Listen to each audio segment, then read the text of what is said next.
7 tahun menemani dari nol. Saat sukses dia tinggalkan aku demi wanita cantik yang baru dikenalnya. Kubalas sampai dia menyesal memohon ampun.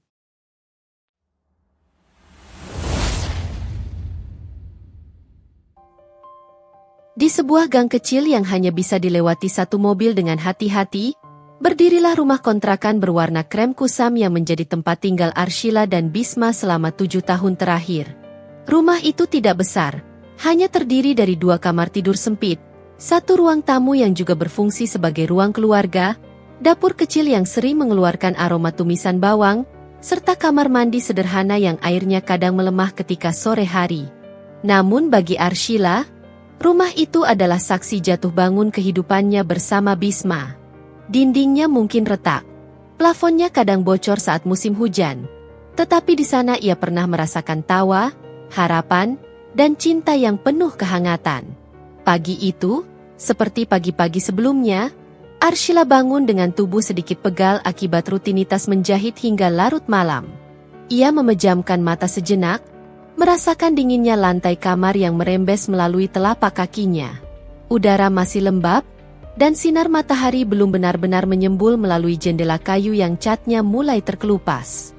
Di sampingnya, Bisma masih tertidur pulas. Wajahnya tampak letih meskipun baru saja tidur. Rambutnya sedikit berantakan, dan sesekali ia menggeliat sebelum kembali terlelap. Arshila memperhatikan suaminya itu selama beberapa detik, mengingat kembali masa-masa ketika Bisma selalu bangun pagi bersamanya. Dulu, saat mereka baru menikah, Bisma adalah orang yang paling semangat menjemput hari. Ia sering membantu Arshila menyiapkan sarapan, bahkan tak jarang menyapu halaman rumah sebelum berangkat kerja. Tetapi belakangan, sejak tanggung jawab di kantor semakin menumpuk, kebiasaan itu perlahan memudar.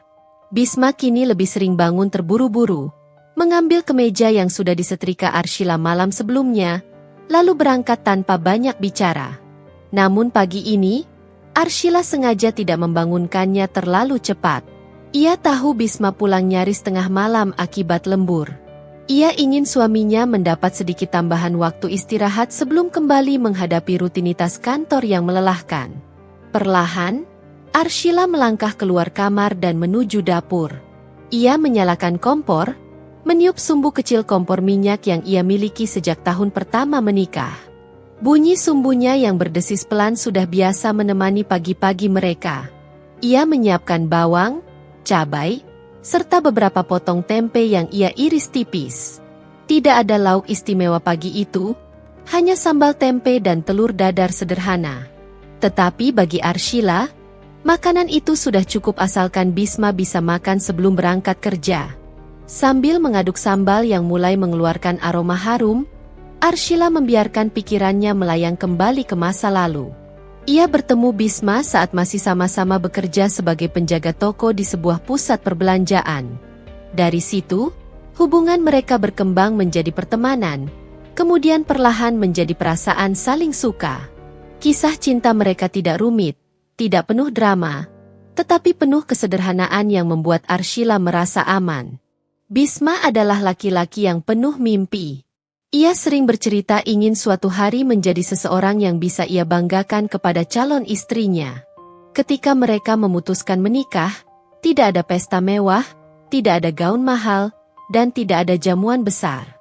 Mereka hanya menikah di rumah keluarga Arshila, disaksikan beberapa kerabat dekat dan tetangga. Tetapi hari itu tetap menjadi salah satu kenangan terindah dalam hidup Arshila. "Shil, sudah jam berapa?" Suara Bisma terdengar serak dari kamar. Arshila tersenyum kecil. "Sudah jam 6 lewat sedikit. Mau bangun sekarang atau masih mau 5 menit lagi?" Bisma menghela napas panjang sebelum menjawab, "Bangun deh. Takutnya nanti kesiangan." Ia kemudian keluar dari kamar dengan rambut yang masih berantakan, mengucek mata sambil berjalan pelan ke arah meja makan. Arshila sudah menyiapkan nasi hangat dan lauk sederhana. Ketika Bisma duduk, Arshila meletakkan piring di depannya. "Makan dulu. Nanti kalau buru-buru malah nggak sempat," ucap Arshila sambil duduk di seberang suaminya. Bisma mengangguk, meski wajahnya masih terlihat lelah. "Thanks ya, Shil. Kata-kata itu sederhana tetapi bermakna, setidaknya bagi Arshila. Ia merasa usahanya dihargai, meski hanya lewat ucapan singkat. Namun ia juga sadar bahwa raut lelah di wajah Bisma akhir-akhir ini bukan sekadar keletihan fisik. Ada tekanan di kantor yang tidak pernah benar-benar Bisma ceritakan secara detail. Arshila mencoba untuk tidak mendesak jika suaminya belum siap bercerita. Saat Bisma makan, Arshila memperhatikan cincin kawinnya yang mulai longgar karena berat badannya berkurang selama beberapa bulan terakhir. Ia terkadang tidak sadar melewatkan makan siang ketika terlalu fokus menjahit pesanan tetangga atau ibu-ibu kampung. Menjahit adalah satu-satunya keterampilan yang ia kuasai setelah memutuskan berhenti bekerja dan menjadi ibu rumah tangga sepenuhnya. Keputusan itu diambil bersama Bisma ketika penghasilan suaminya mulai stabil. Mereka berharap dengan satu fokus rumah tangga, kehidupan bisa lebih teratur dan tenang. Shil, panggil Bisma, memecah lamunan istrinya. Nanti sore aku bakal pulang agak telat lagi. Ya, ada laporan bulanan yang harus dirapikan. Arshila mengangguk pelan. Nggak apa-apa, Mas. Yang penting jaga kesehatan aja. Bisma tersenyum samar. Aku usahain. Kamu juga jangan kecapean menjahit. Kadang aku kasihan lihat kamu tidur di depan mesin jahit. Arshila terkekeh. Namanya juga usaha kecil-kecilan. Mas, lumayan buat nambah belanja dapur. Bisma memandangnya sejenak. Ada rasa bersalah yang singkat lewat di wajahnya. Maaf ya, aku belum bisa kasih kamu hidup yang lebih enak. Arshila menggeleng cepat. Jangan bilang begitu. Kita sudah jauh lebih baik dibanding waktu awal-awal nikah. Dulu aja kita makan nasi sama kecap juga udah senang. Mereka berdua tertawa kecil. Tawa yang menghapus sedikit ketegangan pagi itu. Setelah selesai makan, Bisma bersiap-siap.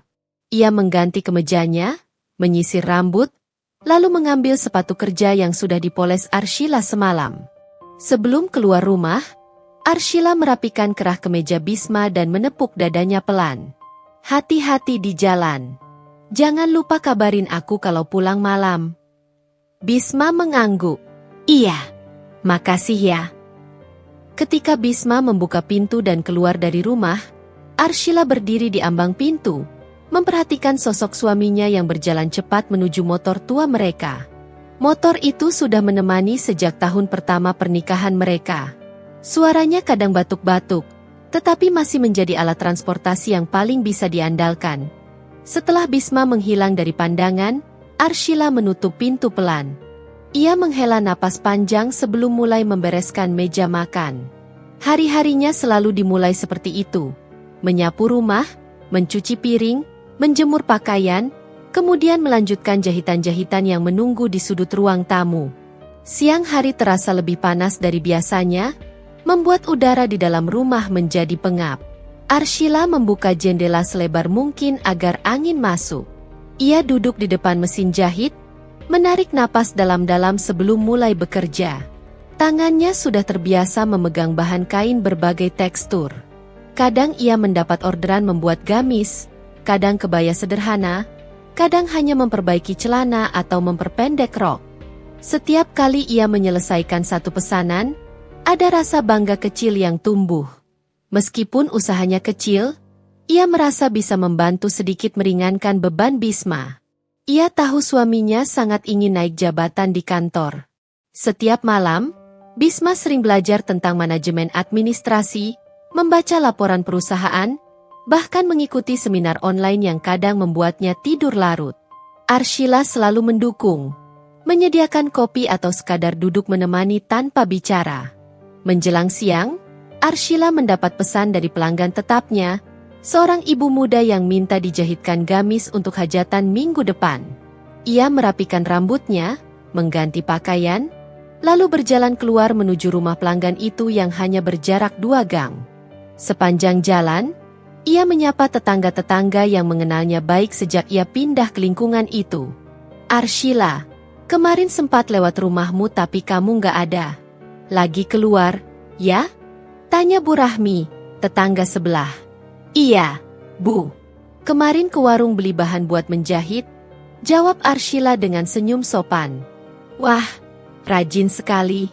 Semoga makin banyak yang pesen ya, Shil, ujar Bu Rahmi. Amin, Bu. Makasih doanya. Setelah mengambil bahan dari pelanggan, Arshila kembali pulang dan melanjutkan pekerjaannya. Jarum mesin jahit bergerak naik turun dengan ritme yang stabil.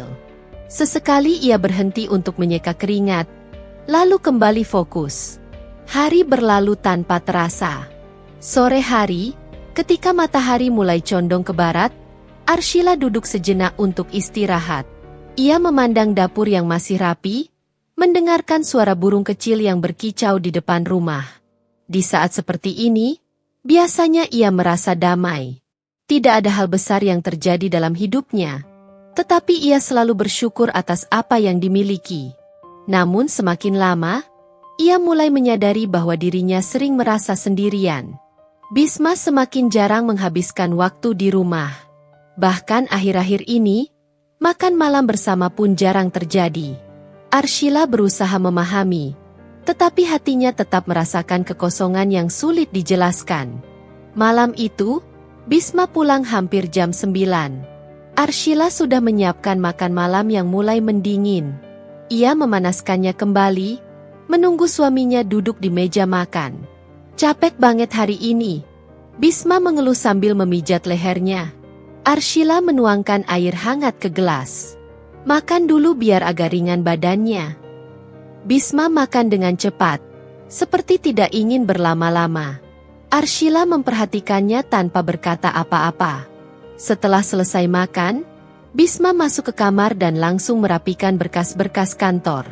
Aku ada laporan yang harus dikirim besok pagi, ujarnya ketika Arshila masuk membawa pakaian bersih. Arshila duduk di tepi ranjang. Mas, aku kangen ngobrol sama kamu. Bisma berhenti menulis. Tatapannya melembut sesaat sebelum kembali dingin. Maaf ya, Shil. Aku lagi benar-benar banyak pekerjaan. Nanti kalau sudah agak longgar, kita ngobrol banyak. Arshila hanya mengangguk. Ia tahu suaminya tidak berniat menyakitinya, tetapi hatinya tetap terasa berat. Ia ingin memahami Bisma sepenuhnya, tetapi ia juga ingin suaminya memperhatikannya walau hanya sebentar. Malam semakin larut. Bisma akhirnya mematikan lampu dan berbaring. Arshila menyusul, tetapi matanya sulit terpejam. Ia menatap langit-langit, memikirkan bagaimana hidup mereka yang dulu penuh semangat kini terasa berbeda. Ia merindukan Bisma yang dulu selalu menggenggam tangannya ketika tidur, bisikannya yang menenangkan, dan tatapan hangatnya yang membuatnya merasa menjadi wanita paling beruntung. Hari-hari berikutnya berjalan hampir dengan pola yang sama, tetapi perlahan, tanpa Arshila sadari, ada sesuatu yang mulai berubah dalam rutinitas rumah tangga mereka. Sesuatu yang awalnya kecil, nyaris tak tampak, namun terasa menggigit perlahan seperti dingin yang merembes dari celah dinding. Kehidupan sederhana Arshila tetap berjalan sebagaimana biasanya, tetapi kehadiran Bisma di dalamnya terasa semakin tipis, semakin jauh, seolah-olah ada dinding bening yang terbentuk di antara mereka.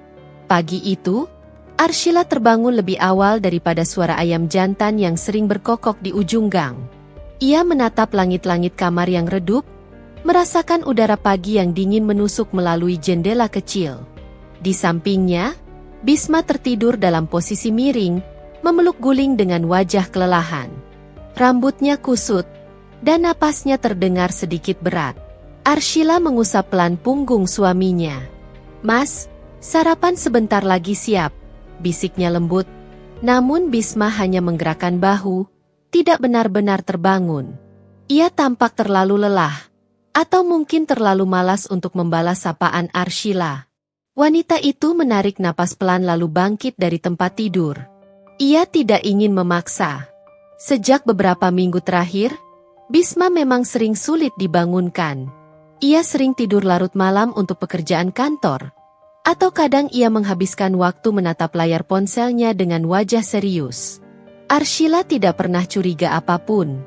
Baginya, semakin sibuk Bisma, semakin besar kemungkinan suaminya mencapai impian yang selama ini ia perjuangkan.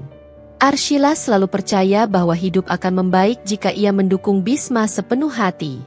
Ia menuju dapur, menyalakan kompor, lalu mulai menumis bawang bombay untuk membuat masakan kesukaan Bisma, nasi goreng sederhana dengan telur dan potongan bakso.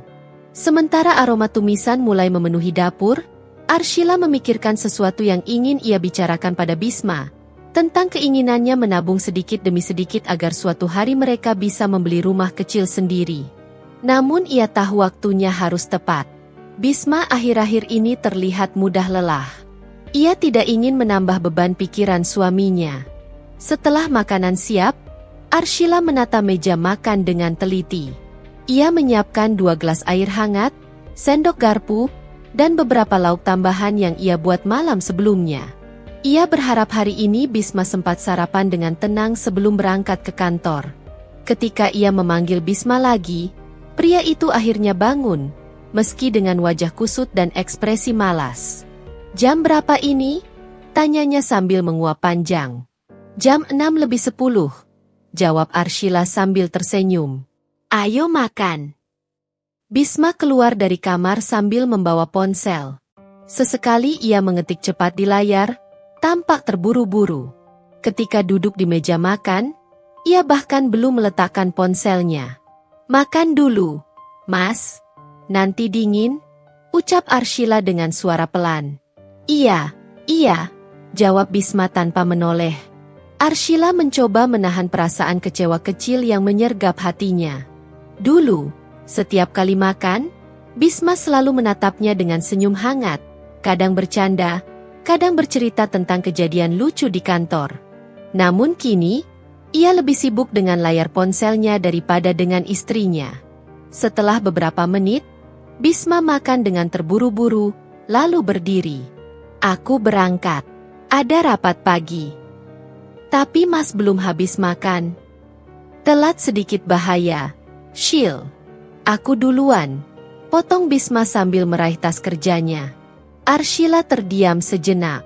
"Hati-hati di jalan," ujarnya lirih. Bisma hanya menganggukkan kepala, lalu berjalan cepat keluar tanpa mencium kening Arshila seperti dulu. Siang harinya, Arshila menghabiskan waktunya menjahit gamis pesanan pelanggan. Ia baru duduk kembali di depan mesin jahit ketika ponselnya berbunyi. Ia mengambilnya, berharap itu pesan dari Bisma. Namun ternyata hanya pesan dari pelanggan yang menanyakan apakah pesanan bisa diambil lusa. Arshila melanjutkan pekerjaannya. Namun mata dan pikirannya tidak benar-benar fokus. Ia merasa ada sesuatu yang dingin di antara dirinya dan Bisma.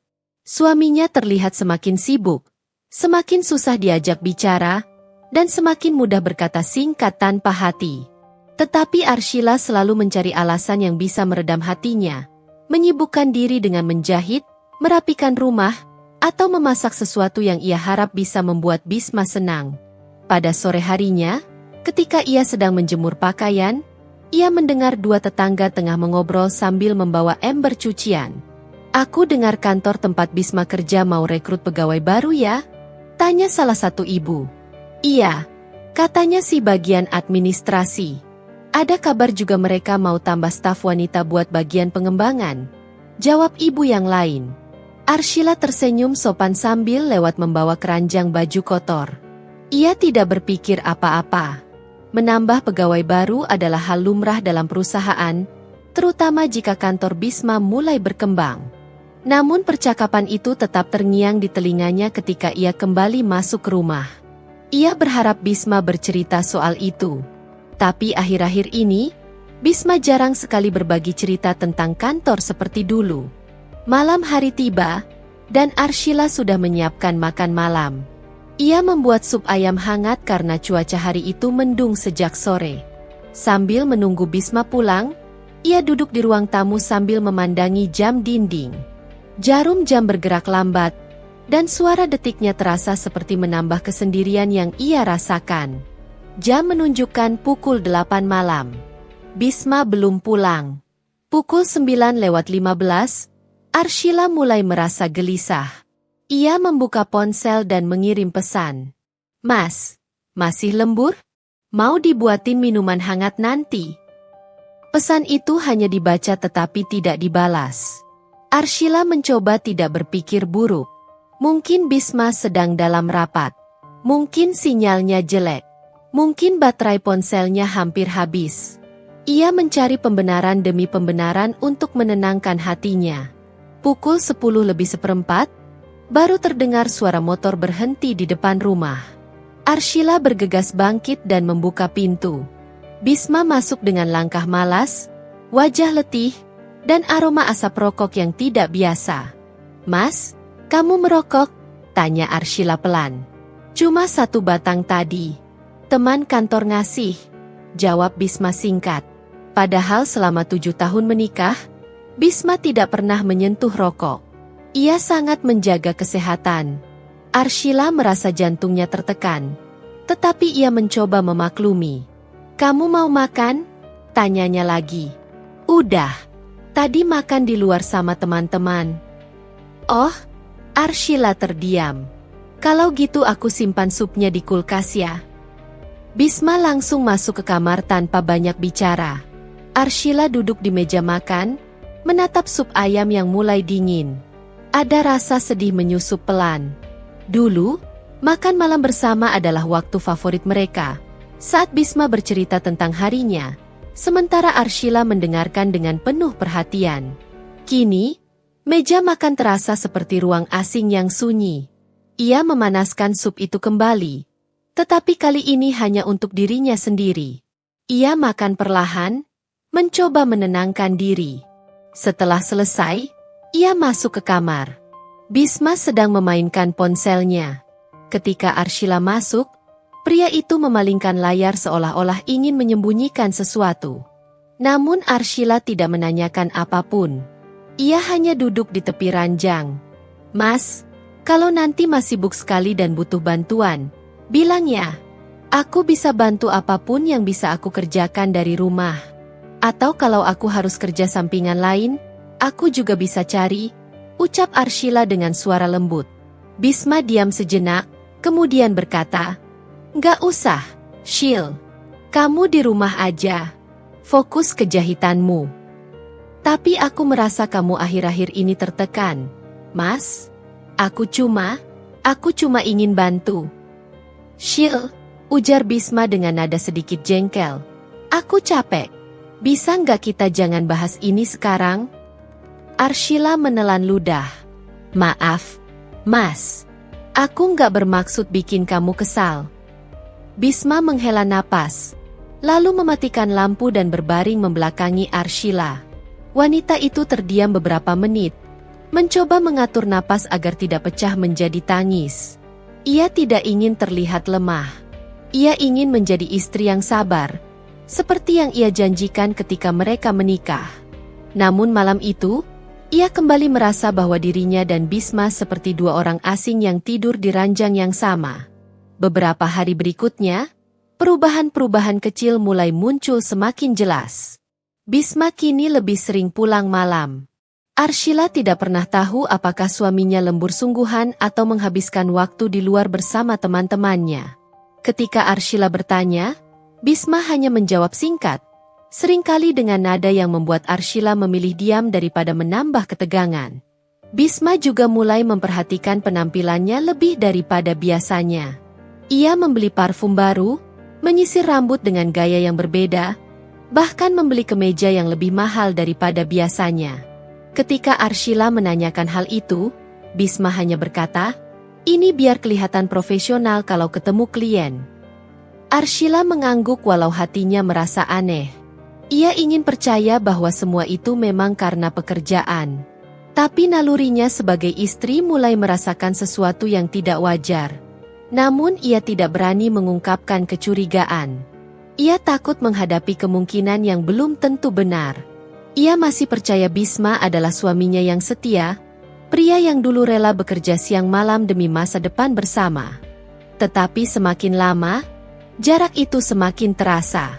Suatu malam, ketika Arshila sedang melipat pakaian, ia mendengar Bisma tertawa kecil sambil menatap ponselnya. Tawa yang tidak pernah ia dengar sejak lama. Arshila mendekat pelan. "Mas, lagi ngobrol sama siapa?" tanyanya lembut. Bisma terlihat terkejut, lalu buru-buru mematikan layar ponselnya. "Teman kantor. Grup. Biasa." Arshila hanya mengangguk, tetapi hatinya bergetar. Tawa Bisma terdengar berbeda. Terdengar seperti seseorang yang merasa senang berbicara dengan orang lain, bukan dengan istrinya. Malam itu, setelah Bisma tertidur, Arshila menangis pelan, memeluk bantal untuk meredam suara sesenggukannya. Ia tidak ingin membangunkan suaminya. Ia tidak ingin membuat masalah. Ia hanya merasa kehilangan perhatian, kehilangan hangatnya suami yang dulu selalu ada untuknya. Pagi di kantor tempat Bisma bekerja selalu dipenuhi kesibukan. Derap langkah karyawan berlalu lalang membawa berkas, suara mesin printer, serta aroma kopi dari pantry bercampur menjadi rutinitas yang biasa. Namun pagi itu sedikit berbeda. Di lantai 2, beberapa karyawan terlihat berbisik sembari sesekali melirik ke arah lift. Seolah ada sesuatu, atau seseorang, yang menjadi pusat perhatian baru. Bisma yang baru datang dari rapat luar kantor sempat heran melihat banyaknya tatapan penasaran itu. Ketika pintu lift terbuka, ia melihat seorang perempuan muda melangkah keluar dengan percaya diri. Rambut hitamnya tergerai rapi, wajahnya cantik, dan pakaian kerjanya disusun sedemikian rupa sehingga memberi kesan profesional sekaligus menawan. Ia membawa map biru dan sebuah tas selempang kecil, tampak siap memulai hari pertamanya. Perempuan itu tersenyum sopan kepada beberapa rekan kerja yang menyapanya. Nama yang tertulis pada kartu identitasnya, Fauzia. Bisma tidak memikirkannya terlalu jauh. Baginya, perempuan itu hanya karyawan baru yang mungkin baru akan ia kenal secara formal saat evaluasi bulanan. Ia melanjutkan langkah menuju ruangannya, mencoba kembali fokus pada tumpukan agenda kerja yang masih menunggu. Namun, kedatangan Fauzia bukan sesuatu yang lewat begitu saja.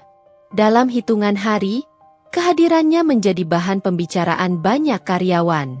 Ia bukan hanya cantik, tetapi juga komunikatif, cerdas, dan cepat beradaptasi dengan lingkungan kerja baru. Ruang rapat yang dulunya terasa tegang kini sering dihiasi tawanya yang lembut, membuat banyak pegawai merasa suasana jauh lebih ringan. Di rumah, Arshila menjalani harinya seperti biasa. Ia tidak pernah membiarkan perubahan perilaku Bisma, yang kini lebih sering pulang terlambat, mengganggu konsentrasinya dalam mengurus rumah dan anak-anak. Setiap kali Bisma berkata ada rapat atau lembur, Arshila selalu memilih percaya. Kepercayaannya bukan karena ia naif, melainkan karena ia yakin pernikahan yang dibangun bersama selama bertahun-tahun pantas mendapat ruang saling percaya itu. Namun di kantor, situasinya perlahan menunjukkan pergeseran. Mulanya, Bisma hanya beberapa kali berada satu ruangan dengan Fauzia dalam tugas kantor. Lalu, semakin sering ia melihat Fauzia duduk di rapat-rapat penting, bahkan terkadang diminta langsung oleh atasan untuk mendampingi Bisma mengurus proyek baru. Alasan manajemen sederhana, Fauzia cepat belajar dan memiliki cara berpikir segar yang dibutuhkan untuk presentasi besar perusahaan. Pada suatu siang, ketika beberapa karyawan berkumpul di pantry, terdengar bisikan kecil yang menciptakan desas-desus. "Pak Bisma sekarang sering kerja bareng Mbak Fauzia, ya?" tanya seorang staf wanita sambil menuangkan teh. "Iya," jawab yang lain. "Katanya kalau ada proyek baru pasti mereka berdua yang handle." "Aku pernah lihat waktu meeting kemarin, Fauzia duduknya dekat banget sama Pak Bisma." Bisikan-bisikan itu tidak pernah sampai ke telinga Arshila. Semua percakapan itu hanya berputar di kantor. Sementara Bisma sendiri menganggap kedekatan itu murni profesional. Setidaknya pada awalnya. Perubahan semakin terasa ketika Bisma mulai menghabiskan waktu lebih lama di kantor. Jika biasanya ia pulang pukul 6 atau 7 malam, kini kadang jam 9 pun baru sampai rumah. Arshila sempat bertanya. Namun Bisma langsung menjelaskan bahwa ada banyak proyek besar yang harus ditangani. Karena ia baru naik jabatan, ia harus memastikan semuanya berjalan lancar. "Ini pekerjaan baru," katanya sambil melepas dasi. Aku harus bisa nunjukin kalau aku pantas duduk di posisi ini. Arshila tersenyum mengangguk. Aku ngerti. Yang penting kamu jaga kesehatan. Ia memijat bahu Bisma yang tampak tegang. Baginya, suami yang kerja keras adalah suami yang sedang berusaha membangun masa depan mereka. Tidak pernah terlintas dalam pikirannya bahwa ada perempuan lain yang mulai memengaruhi keseharian Bisma. Di kantor, kedekatan Bisma dan Fauzia pelan-pelan melewati batas profesional tanpa mereka sadari. Pada awalnya, Fauzia hanya sering meminta bantuan teknis karena belum terbiasa dengan sistem perusahaan. Kebetulan, Bisma adalah salah satu orang yang paling menguasai alur kerja tersebut. Mereka sering berada di ruang kecil sebelah ruang rapat untuk berdiskusi. Pak, saya masih bingung bagian data pengembangannya. Apa harus dipisahkan seperti yang Bapak bilang sebelumnya? Tanya Fauzia sambil membuka laptop. Coba sini saya lihat, jawab Bisma, mendekat sedikit. Ketika Bisma menjelaskan, Fauzia memperhatikan dengan penuh antusias. Cara matanya berbinar begitu fokus membuat banyak orang mengira mereka sedang membangun kedekatan lain yang lebih dari sekadar urusan kerja. Meskipun Bisma tidak pernah menunjukkan sikap berlebihan, namun atmosfer itu mulai tampak bagi yang memperhatikan. Apalagi, Fauzia memiliki cara berbicara yang lembut namun berani, membuat banyak orang merasa nyaman berada di dekatnya. Sikap itu secara perlahan membuat Bisma merasa cocok bekerja bersamanya. Ternyata kamu cepat nangkap juga, ujar Bisma saat presentasi pertama Fauzia berjalan lancar. Terima kasih, Pak. Bapak yang ngajarin, jawab Fauzia sambil tersenyum. Dari senyuman itu, sesuatu yang pelan namun jelas mulai tumbuh. Tidak frontal, tetapi konsisten menggerogoti batasan profesional. Suatu sore, saat banyak karyawan sudah pulang, Fauzia menghampiri ruangan Bisma sambil membawa beberapa dokumen proyek. Pak, maaf mengganggu. Ini sudah saya revisi sesuai catatan Bapak. Tapi ada beberapa bagian yang saya masih ragu. Apa boleh saya minta waktu sebentar? Bisma melihat jam dinding.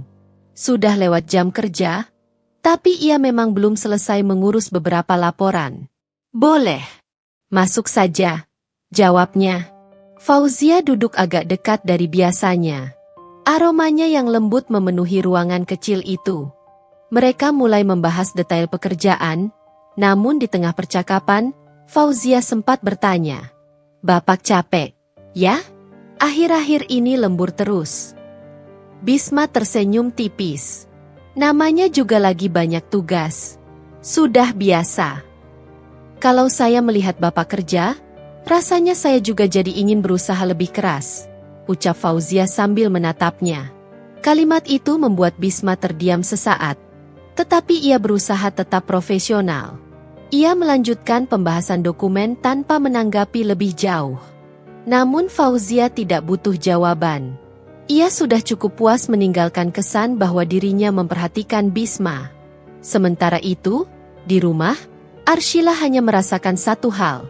Suaminya semakin jauh, meski alasan yang ia dengar selalu bersifat logis dan masuk akal.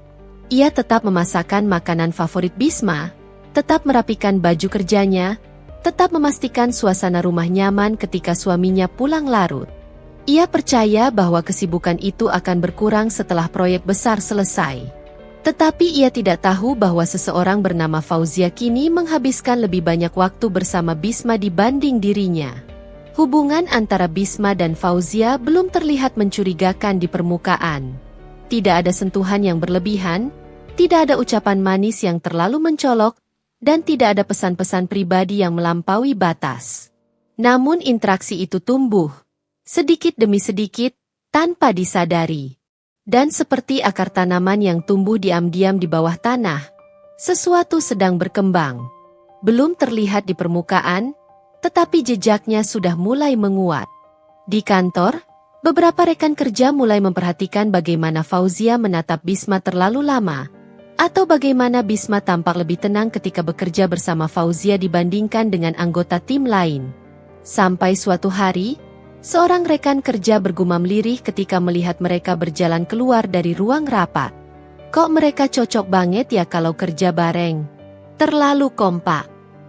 Gumaman kecil itu menjadi tanda bahwa babak baru mulai terbuka. Kabar itu datang pada suatu pagi yang tampak biasa bagi Arshila, namun menjadi titik perubahan besar dalam hidup Bisma. Pagi yang diawali dengan suara sendok beradu dengan cangkir, aroma teh hangat, dan langkah anak-anak yang hendak berangkat sekolah. Arshila masih mengenakan apron sederhana saat Bisma tiba-tiba berkata dengan ekspresi bangga yang sulit disembunyikan. "Shil, hari ini ada pengumuman penting di kantor. Kayaknya aku dipertimbangkan buat naik jabatan." Suaranya mengandung campuran antusias dan kepercayaan diri yang jarang ia tunjukkan sebelumnya. Arshila tersenyum, benar-benar bahagia mendengar itu. "Masya Allah, semoga lancar ya, Mas. Kamu sudah kerja keras. Aku ikut doain." Bisma hanya mengangguk sambil memasang dasi. Wajahnya penuh semangat. Saat ia keluar rumah, Arshila menatap punggung suaminya dengan rasa bangga yang tulus. Selama bertahun-tahun, ia mendampingi Bisma dari masa ketika mereka hanya mampu menyewa rumah kecil, hingga kini berada pada titik yang cukup mapan. Jika benar Bisma naik jabatan, Arshila yakin itu akan berdampak baik bagi keluarga. Namun ia tidak tahu bahwa perubahan besar yang ia nantikan justru akan membuka celah baru dalam kehidupan rumah tangganya. Di kantor, suasananya sudah tegang sejak pagi. Semua karyawan berkumpul di aula lantai 3 untuk mendengarkan pengumuman dari direktur utama. Fauzia berada tidak jauh dari Bisma dan memberi senyuman tipis saat melihatnya datang. "Pak Bisma siap nih kayaknya," katanya sambil mencairkan suasana. Bisma hanya tersenyum kecil. "Kita lihat saja nanti." Begitu pengumuman dimulai, nama-nama yang promosi dibacakan satu persatu. Beberapa orang bertepuk tangan ketika koleganya dipanggil. Hingga akhirnya, untuk posisi direktur operasional, jatuh kepada Bisma Pradipta. Suara ruangan seketika ramai oleh tepuk tangan. Bisma berdiri, memaksakan tetap tenang meski dadanya berdebar keras. Ia berjalan ke depan untuk menerima ucapan selamat. Banyak tangan yang menjabatnya, tetapi satu ucapan yang paling terasa berbeda datang dari Fauzia. "Selamat ya, Pak. Saya tahu Bapak pantas dapat posisi itu." Matanya menatap Bisma dengan cara yang membuat beberapa orang saling pandang diam-diam. Sejak siang itu, hidup Bisma berubah total. Hari-hari berikutnya diisi dengan jadwal yang semakin padat. Rapat, koordinasi antar divisi, evaluasi laporan, serta tuntutan besar sebagai direktur baru membuatnya sering pulang lebih larut dari biasanya. Jika sebelumnya ia pulang pukul 7, kini pukul 9 pun sering dianggap biasa. Perubahan itu bukan hanya terlihat dari jam pulang. Cara bicaranya pun mulai berbeda. Lebih tegas, lebih langsung, kadang tanpa sadar lebih keras. Ia sering membawa pulang ketegangan kantor, membuat Arshila harus menjaga suasana rumah tetap tenang. "Mas kelihatan capek banget," kata Arshila suatu malam saat ia memijat pundak Bisma. "Ya begitulah, Shil. Banyak yang harus diurus," jawab Bisma tanpa menoleh. Arshila mencoba memahami. Ia menyiapkan makanan kesukaan Bisma, merapikan ruangan kerja kecil di rumah, hingga menata jadwal rumah agar suaminya tidak merasa terbebani. Namun tetap saja, seiring naiknya jabatan Bisma, terasa jelas bahwa kesabaran dan kepekaan suaminya mulai berkurang. Bisma mulai berubah dalam hal lain. Ia semakin memperhatikan penampilan. Jika dulu ia memakai parfum biasa, kini ia membeli yang lebih mahal. Baju kerjanya kini tidak hanya rapi tetapi juga selalu baru. Ia lebih sering bercermin, memastikan rambutnya tertata.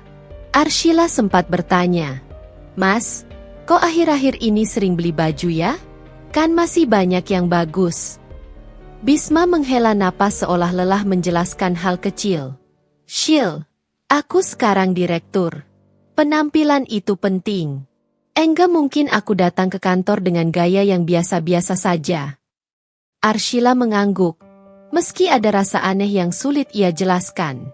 Ia tidak terbiasa melihat Bisma seubah itu. Bukan hanya soal pakaian, tetapi sikapnya kini lebih mudah tersinggung. Lebih sering membentak jika menurutnya Arshila salah menata sesuatu. "Shil, ini kemejaku mana? Kenapa dicampur sama yang lain?" Padahal Arshila tahu ia sudah menatanya benar. Hal-hal kecil itu menjadi pertanda adanya jarak yang mulai terbentuk. Di kantor, perubahan Bisma jauh lebih mencolok. Dengan jabatan baru, ia mendapat ruang kerja pribadi yang lebih besar. Ia mulai menghadiri acara formal, bertemu klien penting, bahkan beberapa kali menghadiri pertemuan bisnis di luar kota. Dan di setiap kesempatan itu, Fauzia ternyata semakin sering menarik perannya. Tak lama setelah promosi, Bisma mendapat pesan dari bagian HR bahwa ia diperbolehkan memilih seorang asisten pribadi.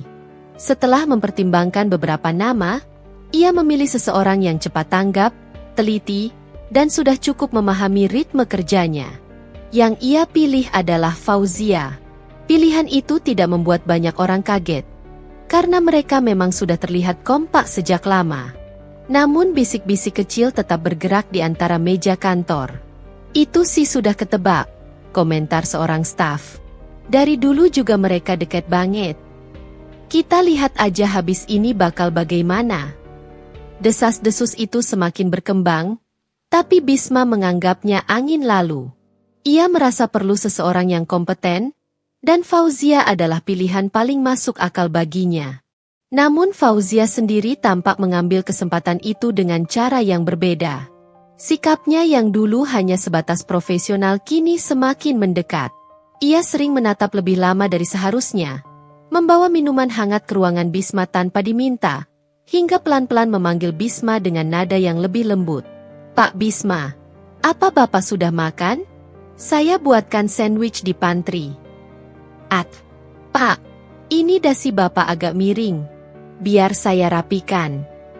Sentuhan kecil yang semestinya tak berarti itu justru menyimpan bahaya. Bisma tidak langsung menolak. Mungkin karena sibuk, mungkin karena merasa itu hanya perhatian kecil. Tapi lama-kelamaan, kemudahan itu membuatnya nyaman. Dan kenyamanan itulah yang perlahan menggeser batasan.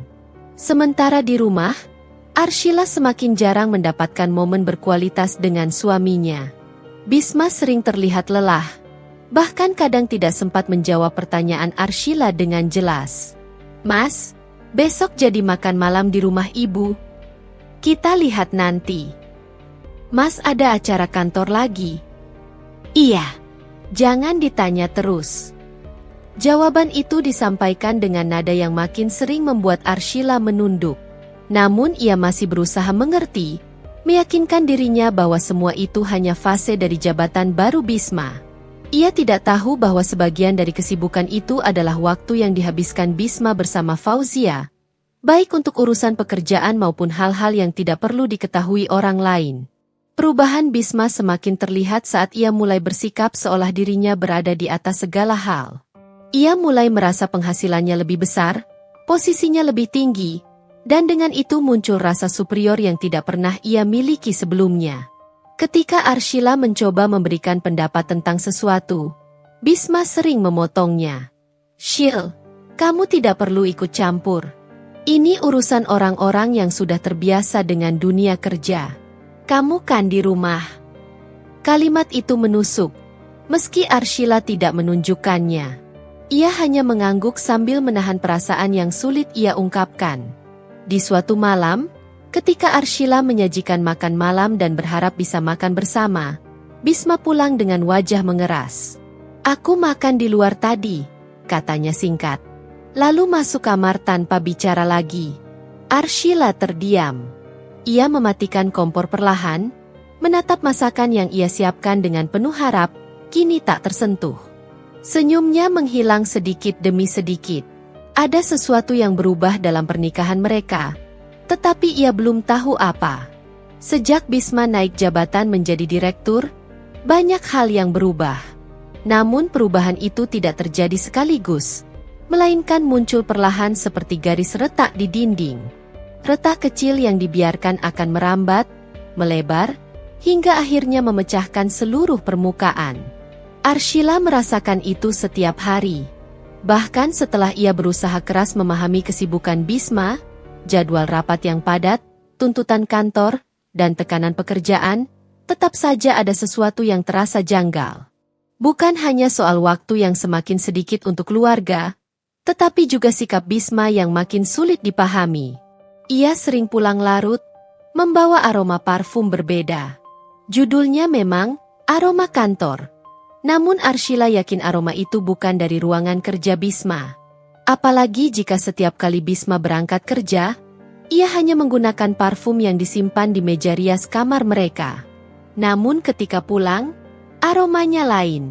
Saat Arshila bertanya pelan, "Mas, ini parfumnya beda ya?" Bisma hanya menjawab ketus, "Kamu terlalu banyak mikir. Di kantor ada banyak orang." Jawaban itu tidak menenangkan. Justru membuat hatinya semakin gelisah. Suatu malam, ketika jarum jam sudah lewat pukul 11, Arshila duduk di ruang tamu sambil menggenggam ponselnya. Ia sudah 3 kali menelepon Bisma, tetapi semuanya tidak diangkat. Lampu rumah yang temara membuat suasana semakin sunyi. Anak-anak sudah tidur, dan hanya suara kipas angin yang menemani. Beberapa menit kemudian, suara langkah kaki terdengar dari luar rumah. Pintu terbuka, dan Bisma masuk dengan ekspresi biasa-biasa saja. Ia tidak terlihat terburu-buru, tidak merasa bersalah, seolah pulang tengah malam adalah hal yang wajar. "Mas baru pulang?" Suara Arshila pecah oleh lega dan cemas. "Ya, ada urusan kantor, Shil." "Tolong jangan banyak tanya," jawab Bisma tanpa menatap istrinya. Aroma parfum itu lagi. Lebih kuat. Lebih asing. Arshila menelan rasa sesak. Tidak ingin memperpanjang. Ia hanya menarik napas dalam dan mengangguk. Namun malam itu, untuk pertama kalinya setelah sekian lama, ia tidak bisa tidur nyenyak. Beberapa hari kemudian, kecurigaan Arshila semakin menguat. Bisma tiba-tiba mengganti pola ponselnya, sesuatu yang tidak pernah ia lakukan sebelumnya. Ia selalu membawa ponsel ke kamar mandi, hal yang dulu tidak pernah terjadi. Bahkan saat makan bersama anak-anak, ia meletakkan ponsel di pangkuannya, bukan di meja. Semua itu menjadi tanda-tanda yang sulit diabaikan. Namun Arshila masih menenangkan diri. Mungkin memang banyak urusan kantor, mungkin aku yang terlalu sensitif. Ia berusaha keras berpikiran positif, karena membayangkan hal buruk saja sudah membuat dadanya seperti ditusuk. Hingga suatu pagi, saat Arshila sedang membersihkan ruang keluarga, terdengar suara dering halus dari jaket Bisma yang tergantung di kursi. Bisma sedang mandi.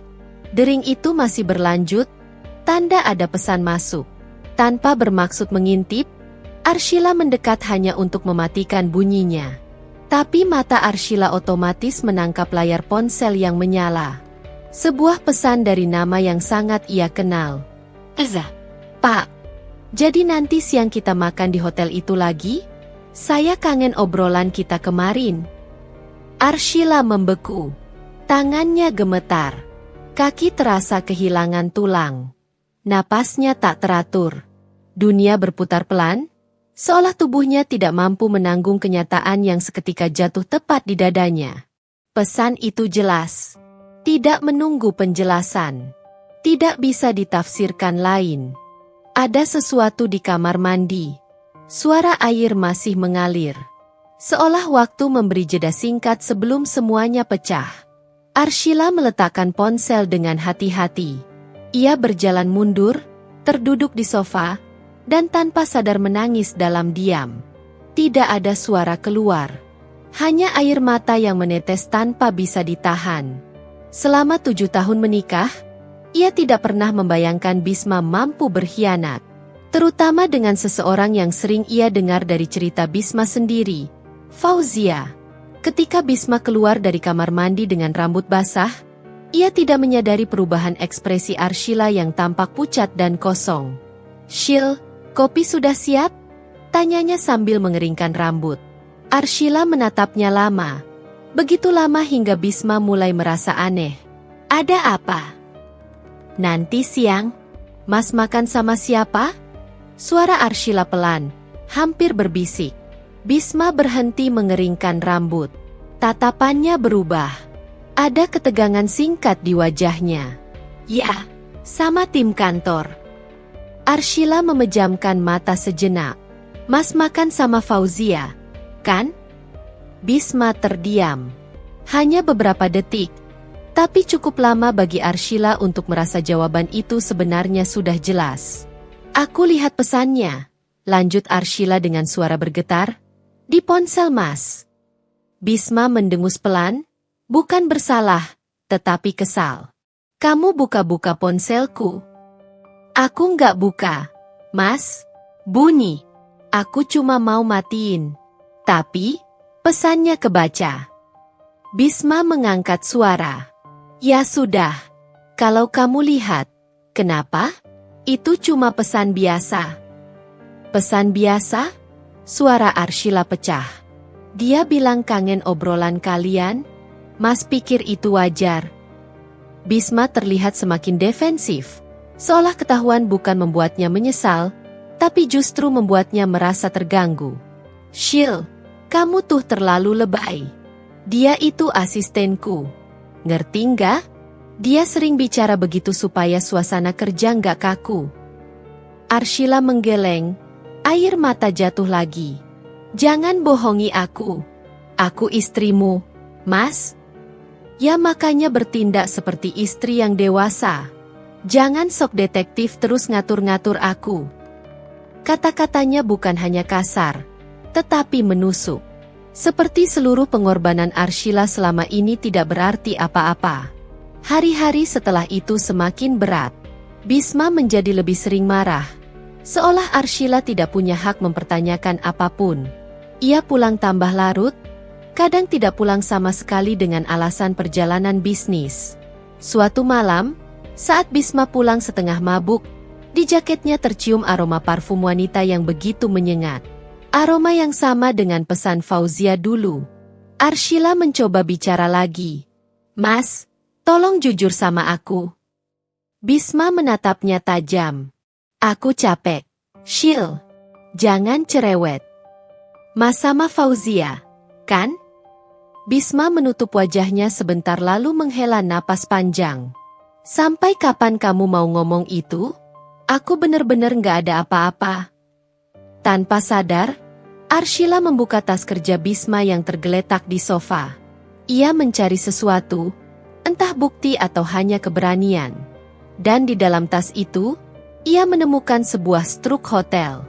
Tercetak tanggal dan waktu yang sama dengan malam Bisma mengaku lembur. Nama hotelnya jelas, dan itu adalah hotel yang sama seperti dalam pesan yang ia lihat. Bisma mencoba meraih tas itu, tapi Arshila lebih cepat. Ini apa, Mas? Suaranya retak. Jangan lebay. Itu cuma makan siang. Di hotel? Sampai jam 10 malam. Bisma terdiam. Arshila tahu ia tidak punya penjelasan logis. Ia menatap suaminya dengan hati yang benar-benar pecah. Aku selama ini percaya sama Mas. 7 tahun, Mas. Aku nemenin dari nol. Suara itu tidak keras, tapi berat. Seperti seluruh luka berkumpul menjadi satu. Namun Bisma justru membalas dingin, ya kalau kamu nggak suka, terserah. Itu bukan sekadar kalimat. Itu adalah pengakuan tidak langsung bahwa jawabannya memang seperti dugaan Arshila. Perselingkuhan itu nyata. Bukan lagi kecurigaan. Bukan lagi kemungkinan. Itu kenyataan. Malam itu, Arshila menangis tanpa suara di dapur, memegang sudut meja sambil berusaha tetap berdiri. Ia merasa ditusuk dari belakang oleh orang yang paling ia percaya. Di kamar, Bisma tidur seolah tidak terjadi apa-apa. Sore itu udara seperti menahan sesuatu yang berat. Arshila baru selesai menyiapkan meja makan sambil mencuri pandang ke pintu setiap beberapa menit, berharap mendengar langkah kaki Bisma seperti biasanya. Namun yang datang hanyalah keheningan yang sama sekali tidak bersahabat. Jam di dinding sudah menunjukkan hampir pukul 8 malam. Biasanya, walaupun pulang lambat, Bisma selalu memberi kabar singkat. Tapi hari ini tidak ada satupun pesan. Arshila mencoba menenangkan dirinya. Mungkin Bisma sedang rapat. Mungkin ada urusan mendadak. Mungkin ia hanya salah membaca situasi. Namun bayangan perselingkuhan yang terungkap beberapa waktu lalu seperti terus menghantui benaknya. Kata-kata tajam yang keluar dari mulut Bisma malam itu masih menancap. Sikapnya yang tidak menyesal, bahkan menyalahkannya, membuat Arshila sulit meredam kecemasan yang semakin menebal. Ketika ia hampir memutuskan untuk makan sendiri, suara mobil berhenti di depan rumah. Arshila buru-buru menghampiri jendela, melihat lampu kendaraan yang baru saja dimatikan. Lega sejenak muncul, tapi lenyap begitu melihat Bisma turun dari mobil dengan raut wajah kaku. Gerak-geriknya menunjukkan bahwa ia pulang bukan untuk menenangkan keadaan. Ada sesuatu yang sudah diputuskan sebelumnya. Bisma masuk tanpa banyak suara. Aroma parfum yang bukan biasanya tercium samar dari bajunya. Arshila tahu parfum itu bukan yang ia belikan. Bisma selalu memakai yang sama selama bertahun-tahun. Perubahan kecil seperti itu saja sudah cukup memberi isyarat lain yang tidak ingin ia pikirkan lebih jauh. "Mas sudah makan?"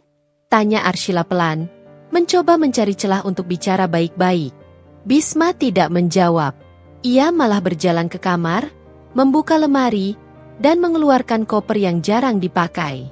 Suara geser koper di lantai cukup jelas untuk membuat tubuh Arshila melemah. Tangannya spontan memegang kusen pintu kamar sambil menatap tak percaya. "Mas, itu mau kemana?" Suara Arshila bergetar, tidak mampu disembunyikan. Bisma tidak langsung menjawab. Ia hanya terus melipat beberapa potong baju kerja, memasukkannya ke dalam koper dengan gerakan cepat seolah ingin menyelesaikan semuanya sebelum ia sendiri berubah pikiran. "Aku pindah," jawab Bisma akhirnya, tanpa menatap mata Arshila. Kalimat itu seperti menghantam dada Arshila. Kepalanya terasa kosong sesaat, sebelum kemudian rasa takut mengambil alih seluruh tubuh. "Pindah? Maksud Mas apa pindah? Kita belum selesai bicara soal semua ini," ucap Arshila sambil melangkah mendekat. Bisma menarik napas panjang. "Aku butuh waktu. Butuh ruang. Di rumah ini suasananya sudah nggak bisa lagi buatku." Arshila menggeleng lemah. "Kalau Mas butuh waktu, kita bisa atur. Kita bisa cari cara. Tapi jangan pergi begitu saja. Aku masih istrimu. Aku berhak tahu apa yang sebenarnya terjadi." Bisma menutup resleting koper, lalu berdiri menghadap Arshila dengan pandangan yang sulit dibaca, campuran antara rasa bersalah dan keinginan kuat untuk menjauh. "Arshila, kamu terlalu mengikat. Aku capek dengan tuntutanmu. Hidupku berubah dan kamu tidak mengikuti perubahanku." Arshila mencoba menahan diri agar tidak menangis, tetapi suaranya memecah. "Aku cuma ingin kita seperti dulu. Mas, kita bisa bicarakan apapun. Kalau aku salah, aku minta maaf. Tapi jangan pergi untuk perempuan itu. Tolong jangan." Bisma mengalihkan pandangan. "Ini bukan tentang siapa-siapa. Aku cuma butuh hidup yang baru." Arshila merasakan dadanya seperti diremas. Kata-kata itu lebih menyakitkan daripada pengakuan perselingkuhan sekalipun. Ia meraih lengan Bisma, tapi Bisma menepis halus, seolah tersentuh sedikit saja bisa membuat rencana kabur dari kepalanya. "Kamu mau tinggal di mana?" Arshila masih berharap ada sedikit pintu kecil untuk membatalkan kepergian itu. "Tempat teman dulu," jawab Bisma datar. Padahal Arshila tahu jelas siapa yang dimaksud dengan teman. Arshila berdiri terpaku ketika Bisma membawa koper keluar kamar. Suara langkahnya di lorong terdengar mantap, tanpa ragu. Inilah hal yang paling ditakutkan Arshila selama ini. Bukan pertengkaran, bukan diam-diaman, tapi meninggalkan rumah tanpa menoleh sedikit pun. Di depan pintu, Bisma memasang sepatu dan mengambil kunci mobil. Arshila ikut berdiri di ambang, masih mencoba bertahan meski tahu dirinya sudah kehilangan pegangan. "Mas, kalau pergi malam ini, Apa itu artinya semua sudah berakhir? Tanyanya lirih. Bisma sempat berhenti, namun tidak menoleh. Aku nggak tahu. Kita lihat nanti aja. Jangan ganggu dulu. Setelah itu pintu tertutup. Mobil menyala. Dalam hitungan beberapa detik, suara mesin menjauh. Dan yang tersisa hanyalah kesunyian yang tidak pernah terasa sedingin itu. Arshila berdiri di depan pintu cukup lama. Tangannya gemetar. Tubuhnya seperti kehilangan tenaga. Seluruh rumah terasa berubah bentuk. Tidak lagi menjadi tempat tinggal, melainkan ruang kosong yang dipenuhi bayangan masa lalu. Ia berjalan masuk perlahan, menutup pintu sambil menahan sesak. Meja makan yang sudah ia siapkan menjadi pemandangan paling menyakitkan malam itu. 2 piring, 2 gelas, 2 sendok. Semuanya tertata rapi, seolah menertawakan harapannya. Arshila menurunkan satu persatu peralatan makan itu sambil menunduk. Air matanya menetes tanpa suara. Ia tidak berteriak, tidak mengamuk. Hanya duduk di kursi, memeluk dirinya sendiri, mencoba menahan rasa kehilangan yang datang terlalu cepat dari arah yang tidak siap ia hadapi. Ia sadar sepenuhnya bahwa kepergian Bisma bukan hanya karena pertengkaran atau selisih paham. Keputusan itu lahir dari hubungan yang mungkin sudah retak sejak lama tanpa ia sadari. Malam itu menjadi awal dari perubahan besar dalam hidup Arshila. Perubahan yang tidak ia minta, tidak ia pilih, namun harus ia hadapi sendirian. Beberapa hari setelah Bisma meninggalkan rumah, keadaan Arshila seperti tenggelam dalam kabut tebal yang sulit ditembus. Bangun pagi terasa berat, malam menjelang pun tidak pernah benar-benar membawa tidur yang utuh. Suara langkah Bisma yang dulu selalu terdengar saat ia pulang kerja kini berganti dengan keheningan yang menyiksa. Piring yang biasanya 2 kini hanya 1. Kopi yang biasanya ia buat untuk 2 gelas kini tinggal 1. Itu pun sering tidak ia minum. Tetangga mulai memperhatikan perubahan itu. Ada yang berusaha menyapa dengan simpati, ada yang hanya melirik sambil berbisik-bisik kecil. Arshila tidak pernah benar-benar mendengar apa yang mereka bicarakan, tapi ia tahu dari cara mereka memandangnya bahwa kabar retaknya rumah tangganya sudah menyebar. Meskipun begitu, Arshila tidak bisa selamanya membiarkan dirinya tenggelam dalam kesedihan. Ia menyadari itu ketika suatu pagi ia melihat dirinya di cermin. Wajahnya tampak letih, mata sembab, rambut berantakan. Seperti seseorang yang sudah kalah sebelum mencoba apapun. Ia menatap bayangannya cukup lama, sampai akhirnya keluar satu kalimat lirih dari bibirnya sendiri. Cukup. Kalimat sederhana itu menjadi titik awal.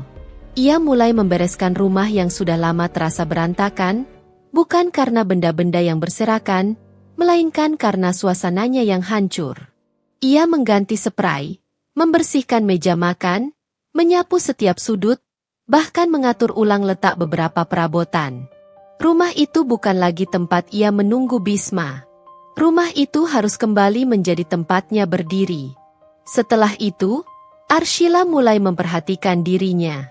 Ia merawat wajahnya yang pucat, merapikan rambut, dan mencoba memakai pakaian yang dulu membuatnya percaya diri. Bukan untuk siapa-siapa, bukan untuk membuktikan apapun, melainkan untuk mengembalikan dirinya sendiri yang sempat hilang. Dalam proses itu, ia menyadari satu hal penting. Dirinya telah menempatkan Bisma sebagai pusat hidup begitu lama sampai melupakan siapa dirinya sebelum menikah. Ia dulu perempuan ceria, penuh ide, suka memasak, suka membuat kerajinan tangan, dan pandai mengatur banyak hal sekaligus. Sifat itu perlahan memudar sejak ia sibuk menyesuaikan diri dengan perubahan Bisma. Suatu siang saat ia sedang merapikan laci lama, Arshila menemukan buku catatan kecil yang sudah nyaris terlupakan. Berisi menu-menu masakan yang pernah ia ciptakan ketika masih bekerja di kafe sebelum menikah. Membaca halaman-halaman itu membuat ingatan lamanya kembali muncul. Bagaimana ia dulu punya mimpi membuka usaha kecil, setidaknya dapur rumahan yang bisa menerima pesanan. Impian itu semakin kuat saat ia melihat coretan resep-resep lama yang ia buat dengan penuh semangat. Arshila duduk di lantai sambil memegang buku itu, lalu tersenyum kecil. Rasanya seperti menemukan kembali bagian diri yang selama ini tertutup rasa sedih. Sore itu ia mulai mencoba memasak kembali satu resep yang pernah menjadi favorit pelanggan dulu, ayam panggang bumbu madu pedas. Aroma harum memenuhi dapur, membuat ia merasa hidup kembali. Tanpa disadari, ia memasak dengan hati yang tidak lagi berat. Saat mencicipinya, ia hampir meneteskan air mata bukan karena rasa sedih, melainkan karena perasaan yang lama hilang, kebanggaan terhadap diri sendiri. Hari demi hari ia mencoba resep lain. Ia memotret hasil masakannya, mencatat perubahan bahan, dan mulai mengunggahnya ke media sosial. Hanya untuk mengisi waktu, pikirnya. Tidak disangka, beberapa teman lama melihat unggahan itu dan menghubunginya. "Shil, itu kelihatan enak banget. Bisa pesen?" Pertanyaan sederhana itu membuat jantung Arshila berdegup. Ia terpaku sejenak sebelum menjawab. "Bisa." Dalam beberapa hari, pesan masuk bertambah. Ada yang ingin lauk makan siang, ada yang pesan untuk acara kecil, ada juga yang memesan camilan. Dapur Arshila yang sebelumnya terasa sunyi kini kembali ramai. Dipenuhi suara penggorengan, aroma masakan, dan energi baru yang tidak pernah ia bayangkan akan kembali ia rasakan. Kegiatan itu perlahan mengisi hari-harinya. Ia bangun pagi dengan tujuan. Ia belanja bahan dengan semangat. Ia kembali tertawa ketika melihat hasil masakannya sukses. Bahkan rumah yang sebelumnya terasa kosong kini kembali hangat oleh aktivitas yang ia jalani. Tidak hanya itu, ia mulai merapikan keuangan, mencatat pemasukan kecil, menabung, dan membuat rencana sederhana tentang bagaimana usahanya bisa berkembang. Semuanya dilakukan perlahan, tanpa tekanan, tanpa ambisi berlebihan. Ia hanya ingin berdiri sendiri tanpa bergantung pada siapapun. Tetap ada hari-hari di mana rasa sakit itu datang lagi, seperti saat ia melihat baju Bisma yang masih tergantung di lemari, atau saat ia mendengar suara mobil serupa dengan mobil Bisma lewat di depan rumah. Tetapi pada hari-hari itu, ia sudah tidak lagi terjatuh sedalam sebelumnya. Kini ia memiliki sesuatu yang membuatnya tetap berjalan. Arshila juga mulai bersosialisasi kembali. Ia menghadiri arisan ibu-ibu, meskipun beberapa di antara mereka sempat memandang sinis. Namun Arshila belajar menegakkan kepala. Ia menjawab pertanyaan seperlunya, membatasi diri dari gosip, dan lebih fokus pada hal-hal yang membuatnya tenang. Lambat laun, orang-orang melihat perubahan itu. Arshila yang dulu tampak rapuh kini mulai terlihat teguh. Tatapannya berbeda, langkahnya lebih pasti, dan senyumnya kembali muncul tanpa dibuat-buat. Pada saat semuanya mulai terasa stabil, Arshila menerima satu pesan tak terduga di ponselnya pada suatu malam. "Besok aku mau ke rumah. Kita harus bicara." Pesan itu dari Bisma. Arshila menatap layar cukup lama. Namun dadanya sudah tidak gemetar seperti dulu. Ada sedikit gelombang, tapi tidak membuatnya goyah. Ia sudah melalui terlalu banyak untuk kembali jadi sosok yang lemah. Ia meletakkan ponsel pelan-pelan dan menghela napas panjang. Setelah membuka usaha masakan rumahan selama beberapa bulan, Arshila mulai merasakan perubahan besar dalam dirinya. Wajahnya lebih cerah, langkahnya lebih mantap, dan setiap pagi ia bangun dengan semangat yang tidak ia kenal sebelumnya. Namun di balik semua itu, ada satu dorongan kuat yang membuatnya merasa bahwa ia harus melangkah lebih jauh. Usahanya berjalan baik, pesanan stabil, tetapi ada rasa yang terus menghampiri.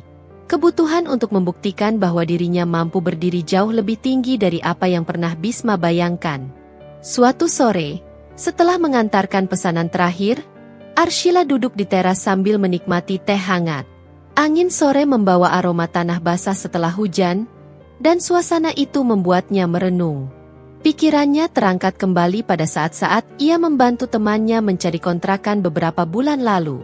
Ia ingat bagaimana pemilik rumah meminta harga yang cukup tinggi padahal kondisi bangunan rusak.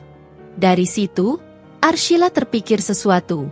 Banyak rumah kecil dan lahan sederhana yang tidak terurus. Jika direnovasi sedikit saja, nilainya bisa naik berkali-kali lipat.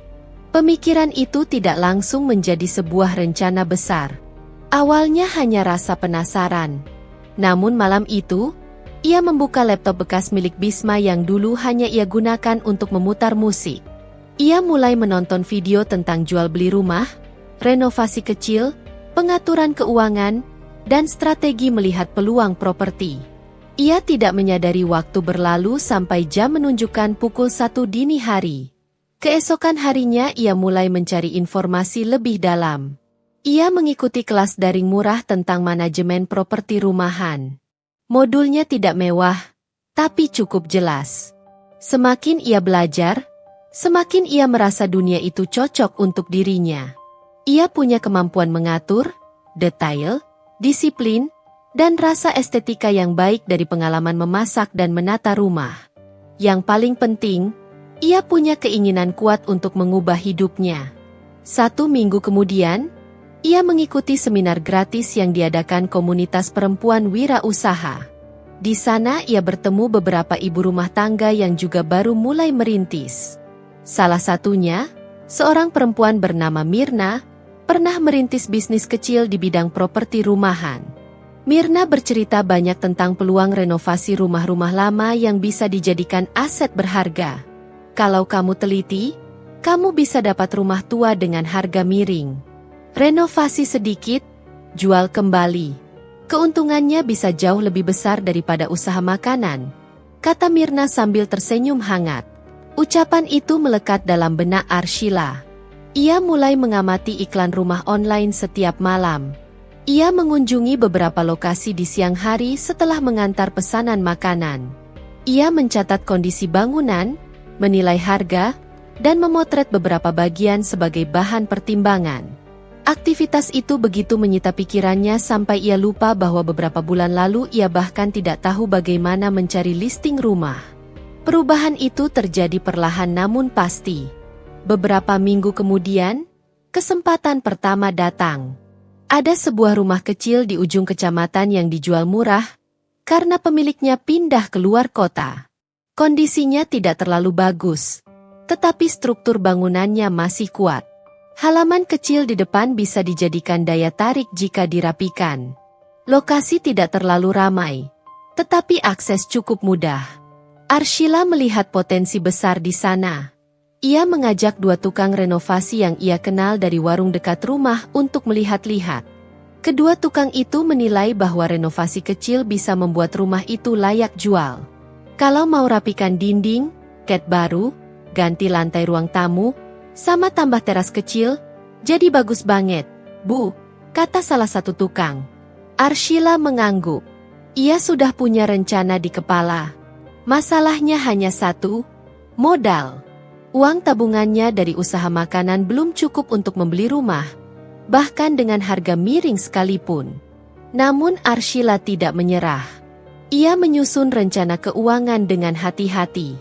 Ia meminta saran dari Mirna tentang cara kerja sama modal kecil. Mirna memperkenalkan Arshila pada seorang investor lokal bernama Pak Hartanto, seorang pria ramah yang sering mendukung usaha perempuan rumahan. Setelah mendengar presentasi sederhana Arshila, yang disampaikan dengan bahasa lugas, jujur, tanpa berusaha dibuat-buat, Pak Hartanto setuju menjadi mitra. Bu Arshila, saya bantu modal setengah. Keuntungannya nanti kita bagi 2, katanya dengan nada meyakinkan. Perjanjian ditulis rapi. Tidak ada yang abu-abu. Semuanya jelas. Arshila mulai mengatur renovasi. Ia datang ke rumah itu hampir setiap hari.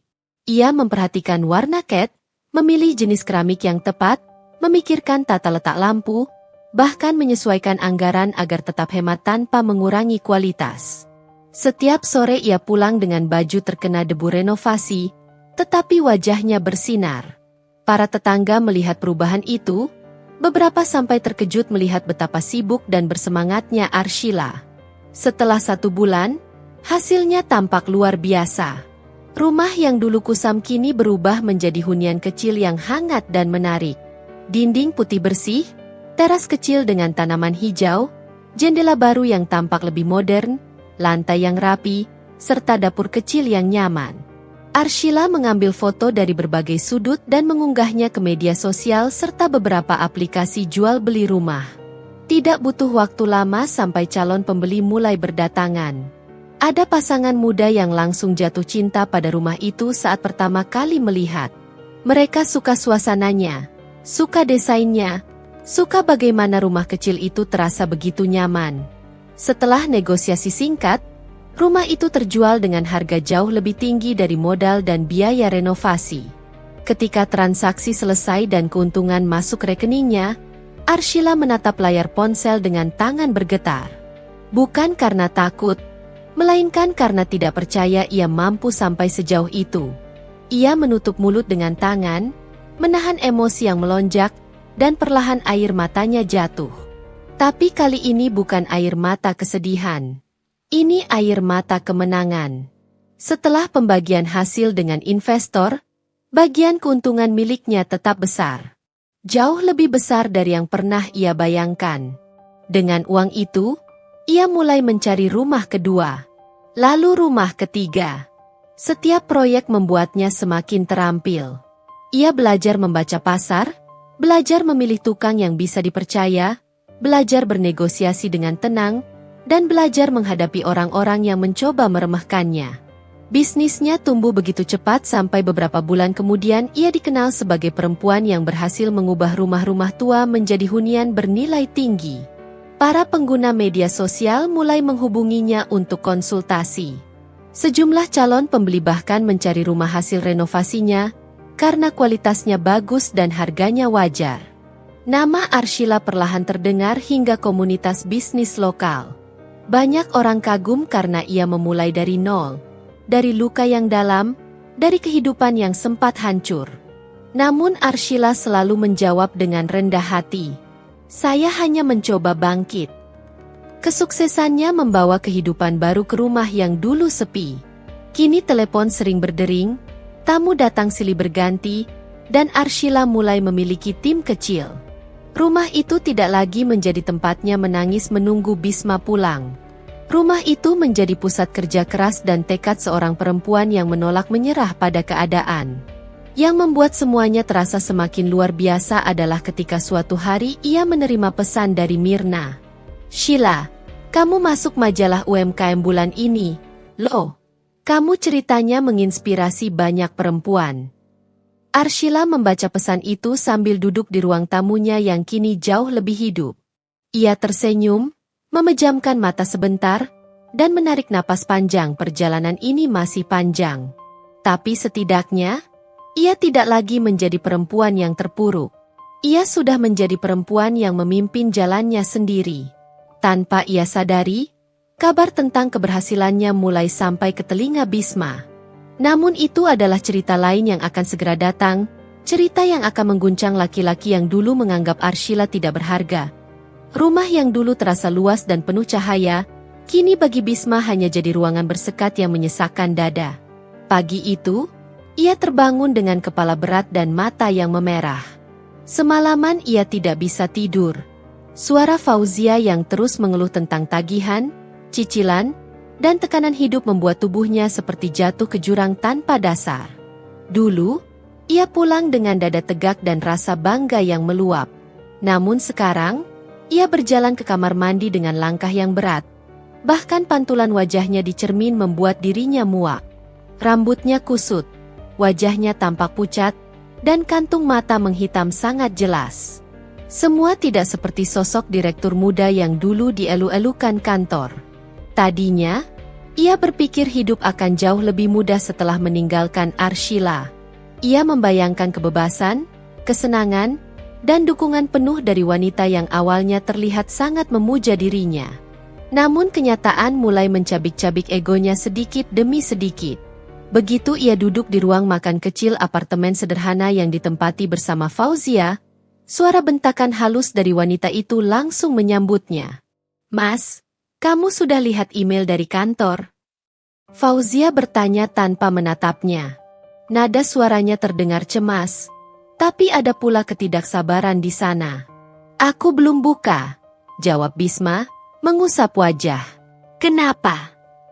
Fauzia menghela napas panjang, Disusul tatapan penuh tekanan. Mas harus siap.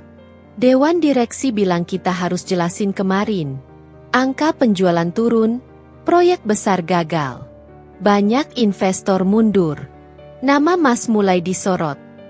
Bisma meremas jari-jarinya. Aku sudah bilang itu bukan salahku.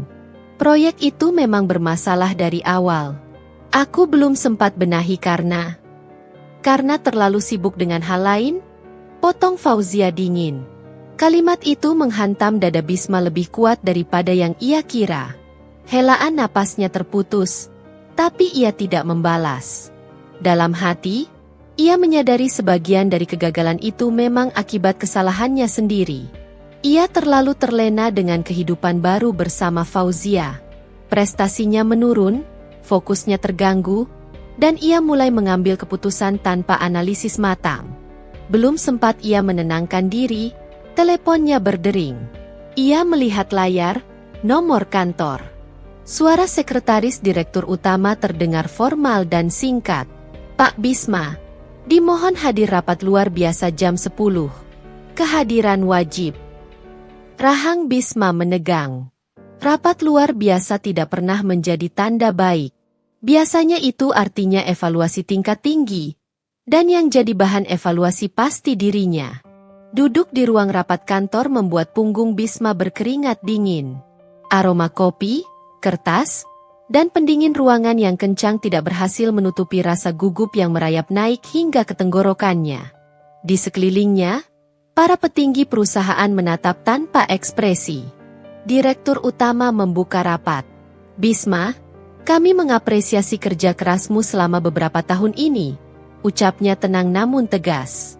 Namun dalam 6 bulan terakhir, laporan yang masuk menunjukkan ketidaksesuaian dan penurunan tajam terhadap beberapa proyek besar yang Mas pegang.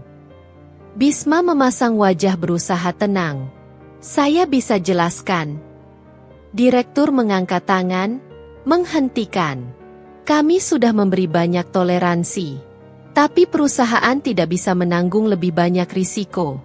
Mulai hari ini, jabatan direktur yang Anda pegang kami cabut. Kursi yang didudukinya seakan runtuh.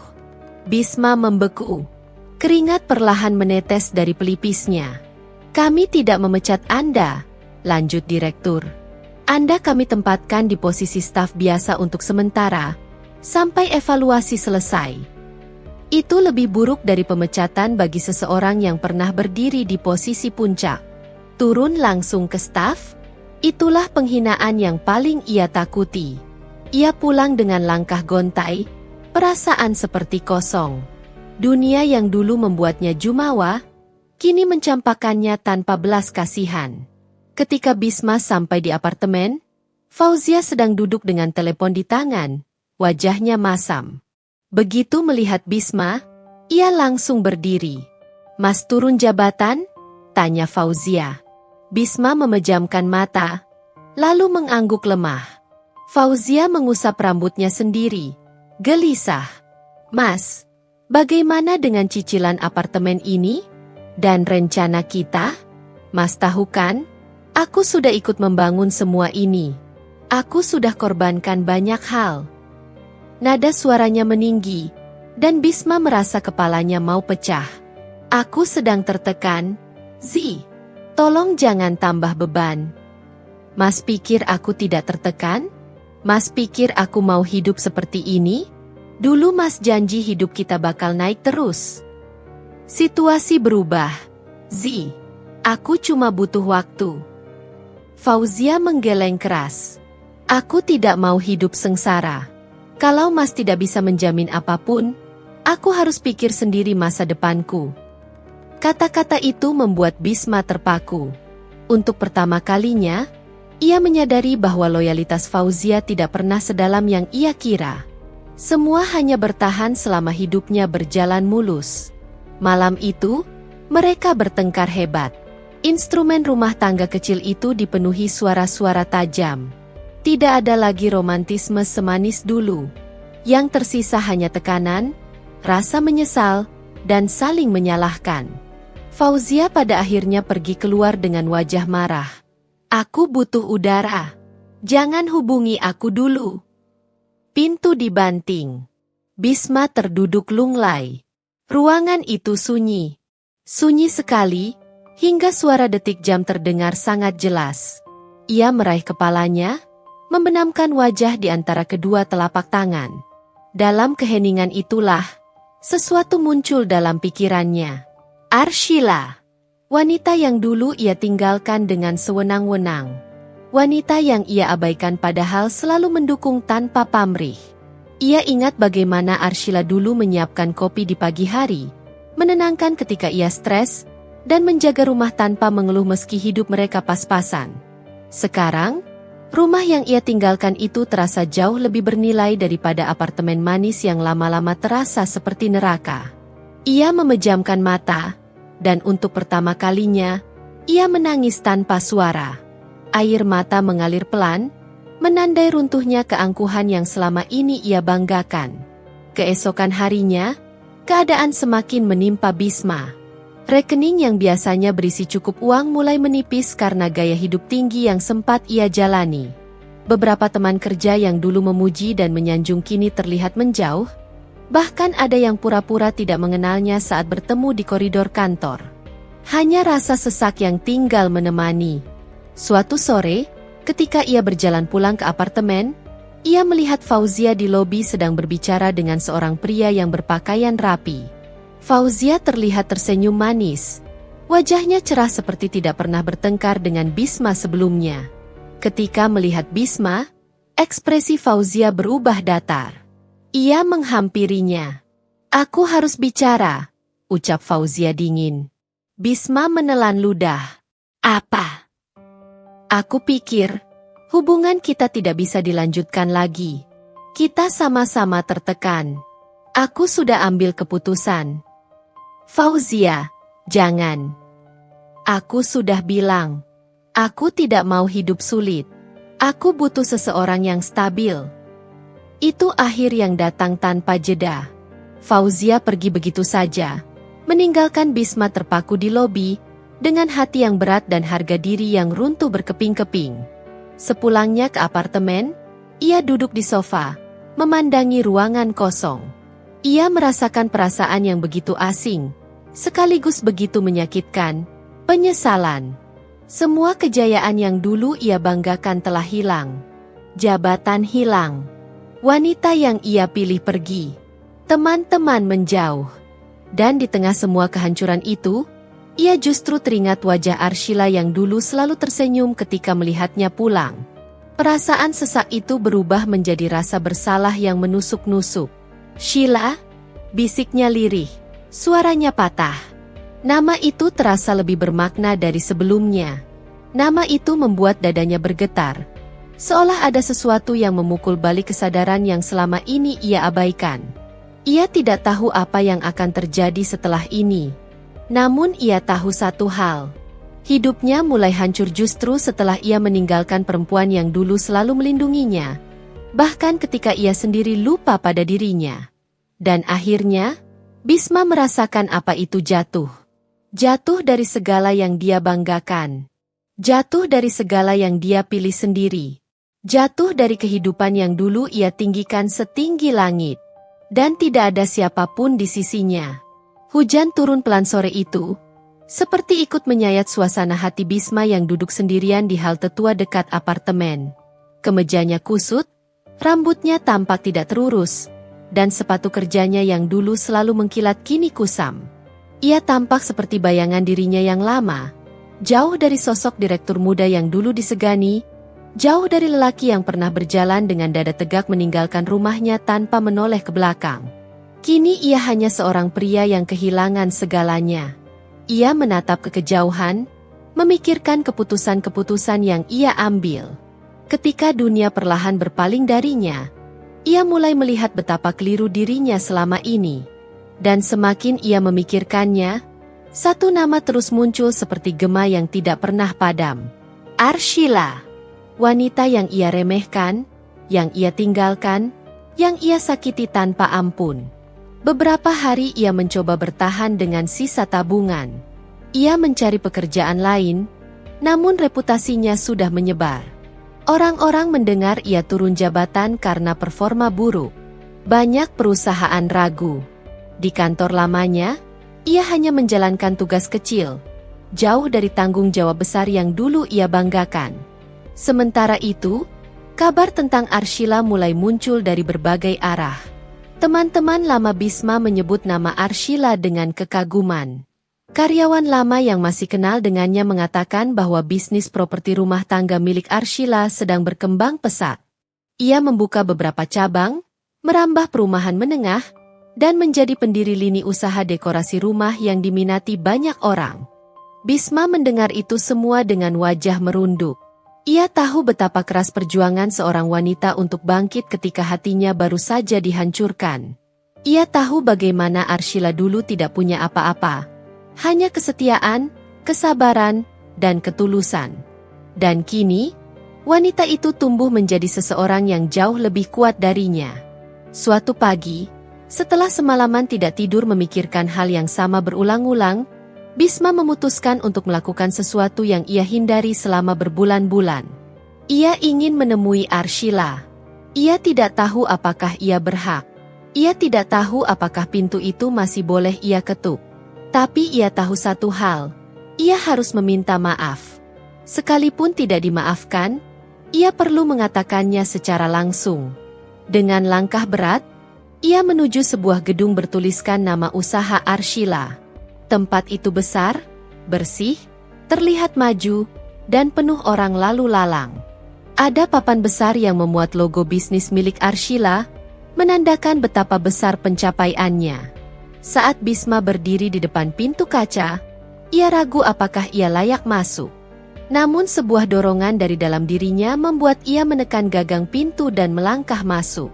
Di dalam, ruangan tampak elegan, didesain rapi.